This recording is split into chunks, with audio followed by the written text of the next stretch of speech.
Okay, so for my last kind of bit this week is a topic that came up when I was interviewing David Winter, who's the pro gamer, and he actually said that when he saw it first time round, he thought it was really interesting because actually he hadn't thought of it before. But I think this is really common for a lot of people that when you set up in business, essentially you're kind of on your own doing something. So basically, you have the cog input. So basically, the amount of input and effort that you put in into the machine, which is you selling your time to do copywriting or marketing or business strategy or whatever, essentially leads to an output. And what happens with a lot of people, especially when you kind of first start out, and exactly that happened for me, was that you have a product or service that you want to sell and you want to go out and basically earn enough money to live off, and that's kind of cool.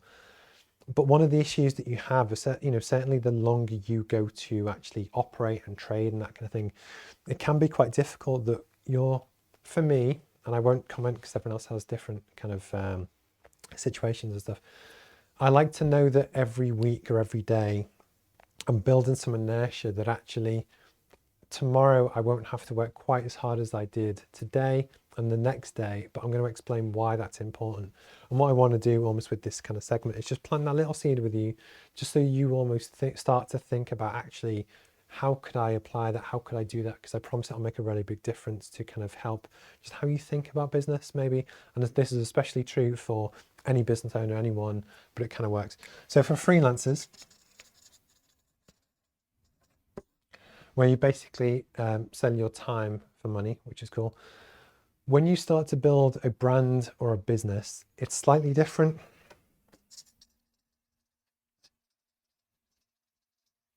So you still put the same amount of effort in, which actually generates effort and that kind of thing. But the more effort you kind of put in over time, you can actually start to build bigger cogs, which actually form the basis of your business. So in this example, I'm going to start really small, and then I'm going to talk about different types of investments and how that can kind of work. So imagine that you are a copywriter. I don't know why I always keep going back to copywriting. I think I just know a lot of people. That you might work 40 hours a week. So actually, if you kind of put 40 hours in, you get paid, I don't know, 20 quid an hour, you get a certain amount of money out.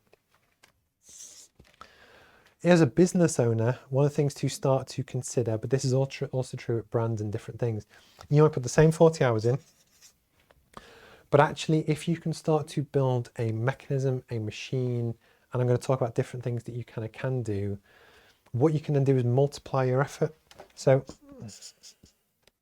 if you say had a business, a marketing business, and you actually started over time to have staff, your job might be to work 40 hours a week, go out, speak to customers and get the work in. But obviously you only have a capped amount of time, so you can't do all the work yourself. So actually, if you want to, you can actually start to bring in team members and staff that actually, I'm going to go 1, 2, 3, 4, 5. You don't need to employ staff, but this is just an idea. What you can then do is actually build a machine that you might win the work, but then you pass it to someone else who then does it for you and comes out. But the whole point is, if you invest back into your business, in that example, it's a way to actually multiply up your effort so that either for the same amount of effort you put in, you can get a much bigger return, which could be a 5x kind of return.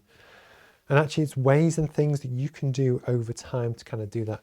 Your personal brand is actually a really good way to think about it, that actually at the moment when you first start out, people might not know who you are. So you have to work really, really hard for anyone to hire you. But actually you get that first job done if you can do a case study on it, get some social proof there, which is almost evidence of what you do. And that in some ways is a way to invest in your machine. That extra bit of social proof, that extra post is going to build more momentum. So the next time you try and sell to someone, they're going to be that convinced that little bit more. And there are different ways that you can almost invest in your processes, that it could be a new machine. It could be if you do a lot of video editing, then actually that machine's pretty fast, but that one's quite slow. Invest in a slightly faster computer, which means that you can actually output twice the number of videos, where actually then you can multiply your input by investing back in to actually help build your kind of machine. people kind of get that, and they understand that the main kind of idea of how you build a business, that it's a way to grow and scale. But actually, there's a lot of management kind of things to look at. But there are ways to grow and scale a business, and there's some of the stuff that I'm looking to do. And I just wanted to kind of talk about, just to plant that seed with you, to kind of, share it. So one of the big things that anyone can do, everyone has some sort of knowledge.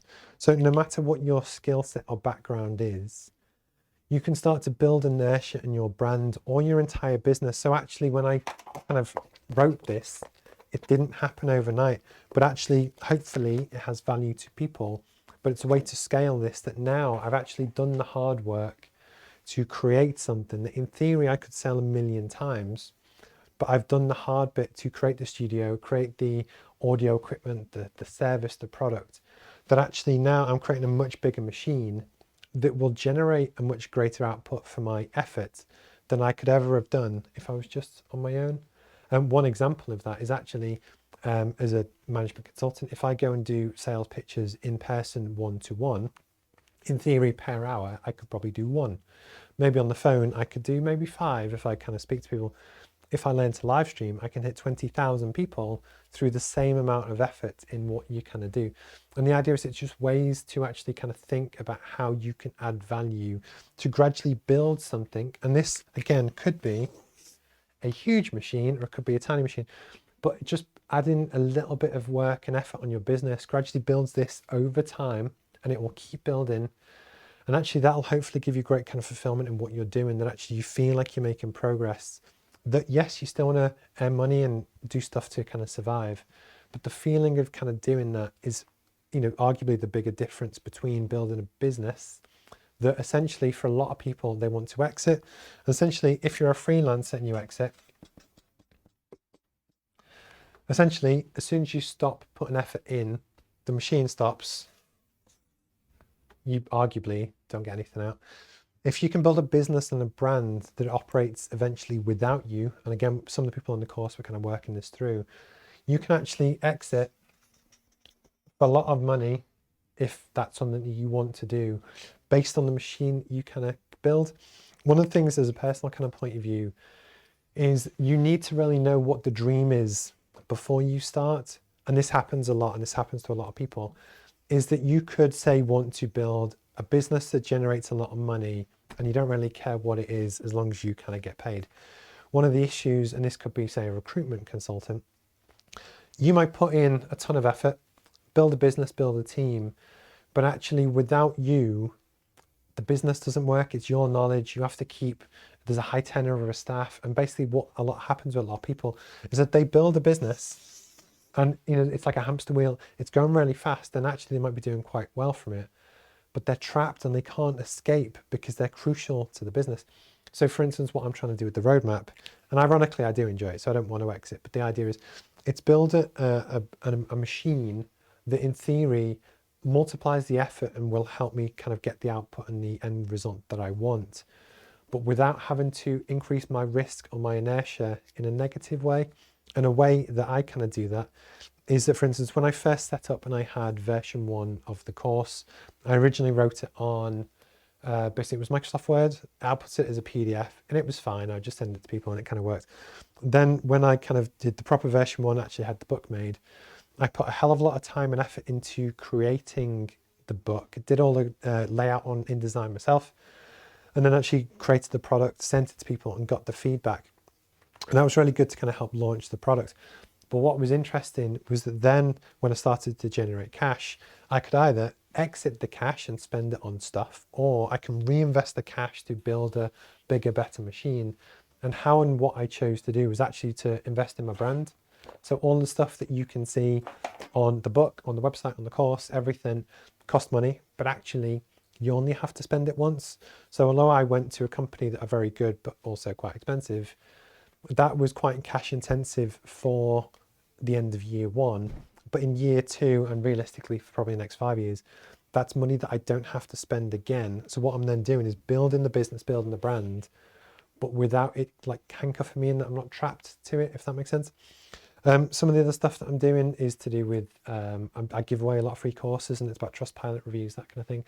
At the moment, we're hopefully about to sign off my new website, which again, we're going for a really high-end kind of Netflix level kind of service.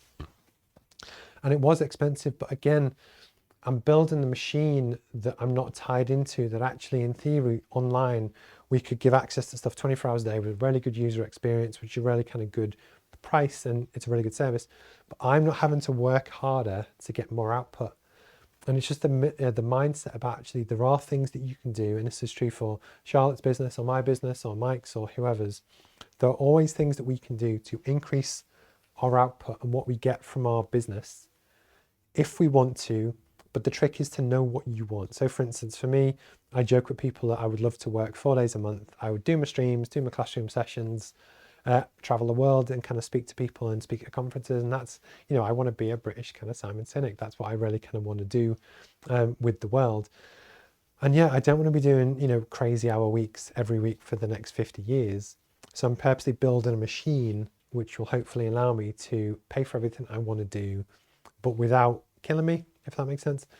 Is where if I went a different route, say with the management consultancy firm, if my plan was to just keep winning more work and keep adding more bodies to then in theory bill more, without me, the machine stops, and therefore it's much harder to make an exit. And actually you could very easily get trapped doing stuff you don't want to do, managing people that don't want to be there.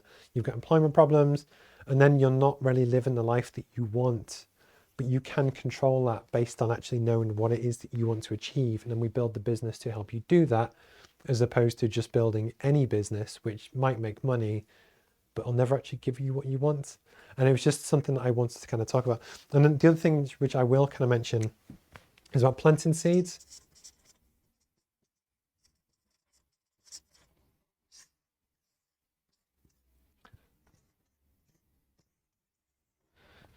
That I apologize for how bad my drawing is, but I don't care.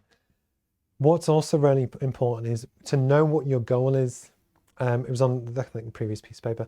I kind of know where I want to be, and I know the steps that will take me to kind of get there. And actually what's really, really important is actually to plant the seeds of what you want to do. Start to just invest, even if it's tiny little bits of 10 minutes a day, into building your brands, doing your social media, speaking to customers, but really always feel like you're really kind of working towards building this, as opposed to not building this and getting trapped. But actually, I think it was yesterday, seeds that I planted for a long time all seemed to flourish kind of on the same day. And it was almost that balance of where these things don't happen overnight. It does take a lot of time and effort. But I promise you, just start, do one thing, whatever it is that you want to do. So for instance, when I put on a lot of weight with COVID and lockdown. Actually, if you look back at previous streams, you'll probably see that. But actually just cutting down on my McDonald's intake and doing little things really helped. That actually now I'm getting towards the end goal of where I kind of wanted to be. There were certain things that I wanted to do this year and achieve and that kind of thing that was actually built.